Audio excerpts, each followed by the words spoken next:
Hi friends, welcome to my channel Banjara boys. వర్షం గుత్తవల పడుతుందని నేను మా నదిని గారు ఇద్దరం చికెన్ తీసుకోపోవడానికి వచ్చినాం. చికెన్ తీసుకున్నాం, ఇంటికి వెళ్తాం ఇక మెల్లగా. వర్షం స్టార్ట్ అవుతుంది, చినుకులు పడుతుంది.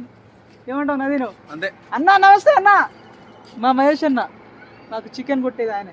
చికెన్ షాప్, పెద్ద షాప్, మచ్చర్లలో పెద్ద షాప్ అనేది. రోజు ఒక్కటే రోజుకి 10 కిలో. నదీన్ చెప్పురా, ఏదో ఒకటి చెప్పురా. ఒక నిమిషం కష్టపడేదన్న మాట్లాడరా నదీన్. మా నదీన్ గారు గుద్దవాళ్ళ కష్టం చేస్తాడు ఫ్రెండ్స్. బాగా అంటే బాగా. పాపం వాడొక్కడే వాళ్ళ ఇంట్లో అందరినీ చూసుకోవాలంటే వాడొక్కడే మస్తు గుడ్డు కష్టం చేస్తాడు మా వాడు. నైట్ ఇంటికానే ఉన్నాడు ఫ్రెండ్స్, అంత కష్టం చేస్తాడు మా వాడు. Okay friends, bye friends. Bye friends, subscribe చేయండి ఫ్రెండ్స్. నేను తినేసరికి ఇద్దా किधर కేంద్ర తరం ఉండేది.